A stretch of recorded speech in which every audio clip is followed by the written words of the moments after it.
Hi and welcome back to the History Hut. I'm Jim, this is Dr. K, and today we'll be discussing early Scotland. Now, what was the country like back then in the early days? Was it kind of like the prairies, or? Well, the physical geography of the country, of course, doesn't really change. Right. So, yeah, I mean, I think the thing is that there's lots and lots of islands. I remember playing a Scots trivia game once, and it was like, how many islands are there? And I was like, 50, and it was something like 700 teensy-weensy islands scattered all over the place.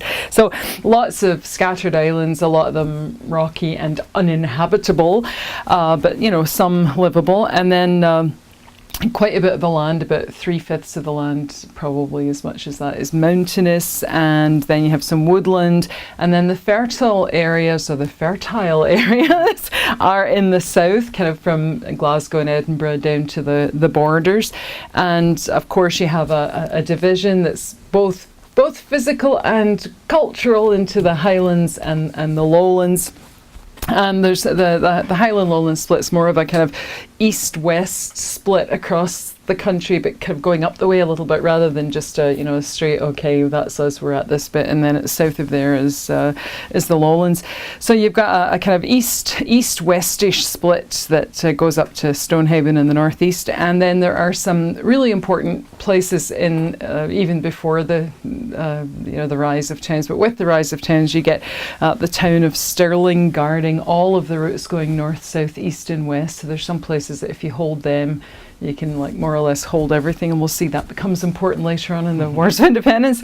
Towns like Perth and Stirling and Edinburgh and Berwick guard virtually all access routes into Scotland and into the Highlands. So I think the kind of upshot is that it's a difficult place to get around. There are, of course, all the way up to really the 18th century, there aren't really real roads going up through the country. And I remember even when I was a young person, many centuries ago, because I'm one of those Highlander time travelers, that if you wanted to go up the east coast, you always had to kind of come back down to Glasgow and then go up. Or if you wanted to go up the west coast, you come down to Glasgow. But you could kind of move across easily. So for a long time, it's been very difficult place to kind of live in, and I think that's probably why most of the early action was on the coastal areas, because it was easier to move things by sea up and down the coast than it was to actually go into the interior. But you have the kind of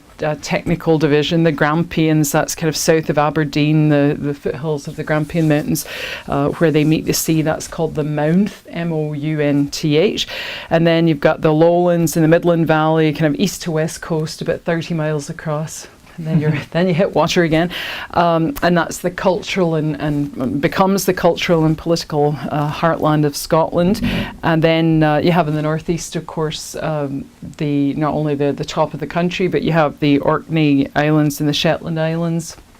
And then, the Highlands formed really isolated communities. The borders probably had the best land, but of course they're closest to that group that would become known as the Old Enemy. They're closest to the outsiders, so that's the place that's most likely to be raided. So it's a place where you would probably raise cattle rather than farm, because an invading army would just come in and tear all your farms up.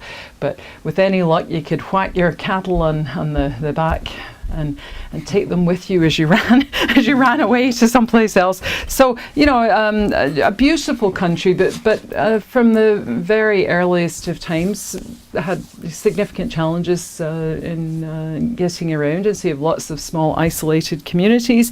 And in terms of things like population, we don't really have numbers for the early period, and the numbers that we have are probably still a little speculative, but by about the 14th century, probably about 1 million people. And the ratio between Scotland and England would be kind of 1 to 6, so lots more people south of the border kind of reminds me of the history of New France, you know, the Me number too. of people in New France, and then 25 times that amount of people in places like Virginia, you know, the same kind of thing. So it kind of peaks about the 14th century, and of course that's the same time as the plague arrives and knocks the population down in some areas of Europe by over a half, and so it takes a long time to recover from that. So Yeah. it was hard to get around him, but you're saying it was maybe settled earlier than we had first thought? Yeah, absolutely. And this is, I think this is fascinating. And often when people want to study Scottish history, they're more kind of interested in the Wars of Independence and, you know, the Robert the Bruces. Everybody's related to Robert the Bruce. Oh, yes, that's my great-great-granddad. But this early period is absolutely amazing. And it's one of the most fascinating periods in Scottish history. And it's a period that there's been lots of research on recently. And of course, historians can't tell the whole story because I know it's hard to believe, and it's really difficult for me to come to terms with. Yeah, but we actually have to rely on other scholars. God forbid the archaeologists, so the people that can dig stuff up and tell us what life, you know, what material culture was like, what life was like before people started leaving written records. So we know, for instance, just from, you know, basic world studies that 12,000 years ago or so, Scotland was still under ice, but there's some evidence of human occupation for about 8,000 years ago on, and there was an excavation at Kinloch in the late 80s, I think 1986, and it found evidence of a hunter-gatherer group that they've dated to 8,500 years ago. So people on the island and in our part of the island, not in the English part, but in our part of the island. And so they've uncovered similar sites across the mainland since then. That was one of the first big breakthroughs, but lots and lots since then. And like people living in that period, and it's kind of called the Stone Age because mostly, of course, the ages are kind of determined by the technology that people were using. So when they started kind of looking back to that early period, they're like, okay, this is the Bronze Age, this is the Iron Age, this is the Stone Age. So we just refer to them as Stone Age people, not in a negative way, like, oh yeah, you didn't know how to use any of the cool stuff, you didn't have an iPod, you know, you're no good. But just a way of explaining what the kind of dominant technology of the period was. So like Stone Age people around the world, including the Americas, they built what we would recognize, especially in Canada, as the equivalent of a teepee. So, you know, kind of frames of poles covered in bark or skin. So those are the kinds of houses that they would have had. They had quartz, and they used quartz for their arrowheads. And recent digs have found quite a lot of evidence of flint imported from Ireland. So they're bringing in flint from Ireland to mainland Scotland. And of course, people also fashioned their tools from bone and from antler. And they seem to have taken up, as many people did, not just in Scotland, but they seem to have taken up farming about 5,000 years ago, and it's the same story as Canada. The soil is acidic, so there are very few burial remains, but if you go to the Kelvin Grove Art Gallery and you go into the First Peoples exhibit, you can see the 4,000-year-old skull of an adult and one of a child. So, you know, there are some. So once people have settled to farming, then that too, of course, brings changes in residence, in the way people live their lives, in building, and in things as simple as furniture. And as I mentioned before, it was much easier for people if they had access to the coastal areas, so you could actually just kind of jump into your little boat. So the coastal areas are settled first, but you have people who are actually farming and fishing. So it's not just hunters, it's not just gatherers, and it's not just farmers. They're, especially in the northern part of Scotland, they're doing absolutely everything. So people certainly moved throughout the island, and they would have moved from the southern part of the island. It's the same kind of people that are in the southern part of the island all the way up to the very northern part. And we know that people came from Ireland as well, so moved across the sea. And they seem to have kept on going right up to the northern tip and over to the Orkney Islands and the Shetland Islands. And thanks to this craze that kind of raced through Victorian England. Lots of people seem to spend their weekends not out at bars, as you young folk do, but out digging up things, you know, catching butterflies and going, oh, that looks interesting, I think I'll dig that up. So there's all this kind of, you know, kind of amateur archaeology going on before the real discipline takes over. So in 1861, a Neolithic burial tomb, a kind of New Stone Age burial tomb, was found at a place called Maze How.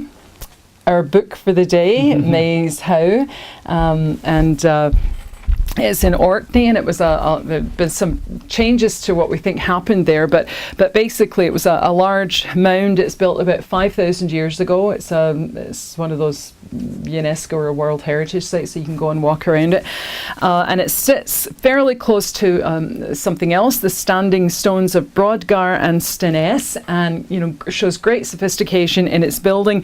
And it was actually looted by the Vikings in the 12th century, and they tagged it, they graffitied all over it. Now, this never works whenever I try and show anything from the book, but there's a picture of a kind of cartoonish picture of the inside of Maze How, and it's got all these Viking runes. So it kind of graffitied all over it. Thori bedded Helgi carved in one part, and Ingeborg the Fair. Many a woman has walked stooping in here, a very showy person. What's another one? Just, you know, somebody, Otterfila, carved these runes. So just the usual, you know, kind of showing off, and you know, I was the best guy here. Benedict made this cross. Ingerith is the most beautiful of women, you know, all that kind of stuff. So we know about it from this, and they just seem to have kind of gone in. I have no idea if there was actually any stuff in there or not, but it's all kind of tagged up.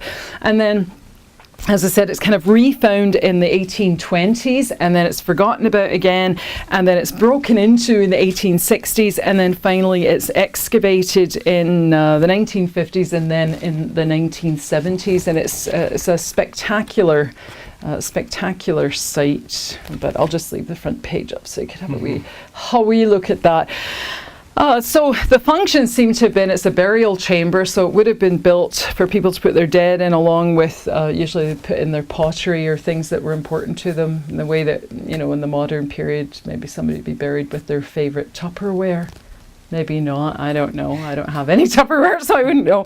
But the thing that they like the most, you know, put in the grave with them. So it's the pottery that actually links them to other Neolithic people of the island, so of Britain.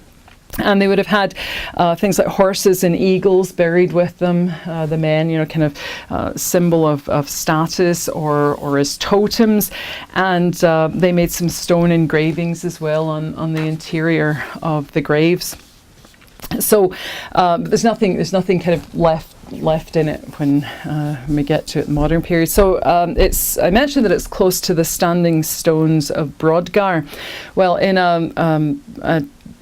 I think the winter issue of 2008 of History Scotland, November, December, there's an article about Brodgar, and dates it to 2600 BC. So the standing stones of Brodgar, about 4,600 years old. So this is an area that was actually used at that period, and this will become clear later on, because in the modern histories of Scotland, say, you know, kind of 17th, 18th, 19th, early 20th century histories, the belief was that there's really nobody here until either the Picts come in the very early AD period, or the Scotti come over from Ireland in the kind of 400s, 500s and 600s. And in fact, the story is a lot older than that. The story is many, many thousands of years old. So we're not just kind of newcomers to the top part of the island at all. So they just finished a major dig at Brodgar. The site director, Nick Card, says it's now recognised as the largest stone-built Neolithic non-funerary structure in Britain. So just amazing, this whole kind of complex around Stinnes and Brodgar and Mace Howe. Absolutely amazing. So it dwarfs anything that they've seen before and shows that it's not just the site of a house or two, but actually it's a monumental building with 2-meter thick walls, 20 meters long, and it's aligned to Mace Howe. So again, you know, there's always those, with those old buildings, there's always that sense that they're watching, they're building it in a specific way so that the sun will come through, you know, at the equinoxes and stuff. So thinking like the pyramids of Egypt, this stuff's before it, and it's massive. So it had a wide variety of pottery, indicating that a number of different communities perhaps had used it, and it was perhaps a centre of trade. And now they think that it might have been Brodgar that was the central focus of the area rather than Mace Howe, and that together Brodgar, Stinnes and Mace Howe made up this huge complex with standing stones as the ceremonial corridor that kind of links them into, or links the whole site together. And they found a 4-meter thick wall around the ring of Brodgar with a massive ditch dug outside it and no sign of human activity in the area. So again, the sense that this is in fact a ceremonial structure, which is really interesting. And also at a place called Callanish on the Isle of Lewis, there's another pretty cool set of standing stones. And in fact, there's standing stones in a variety of locations in Scotland. And like at Callanish, the area looks really quite rough now and hospitable now, but back then it was of course warmer and drier, and it had soil, and so it probably had sheep and probably deer there as well. And Callanish is different from the other stone circles in Britain because it forms the shape of a Celtic cross, which is really unusual. And it has a chambered tomb as well at the base of the central megalith. And again, you know, kind of linked to the movement of the sun and the moon. So, you know, really quite interesting stuff going on. So absolutely fascinating. And the more archaeologists go up there, they've got, you know, they have Arcadian archaeology schools in the summer, and you can go up and join in one of the digs, and the more things they find, the more sophisticated and kind of special this, you know, forget your Stonehenges. We've got better stuff up in the north. And as I said to you, I think before, there's just an article out today, that would be in 2012, in the fall of 2012, talking about Orkney being the real centre of Britain in that period. So why is it that Orkney is such a rich site for these Stone Age finds?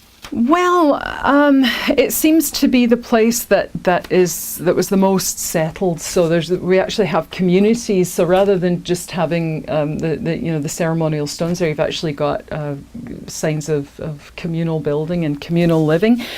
So it has a huge number of sites. The island of Papawestray has a farm that dates back to 5,600 years ago, which is like huge.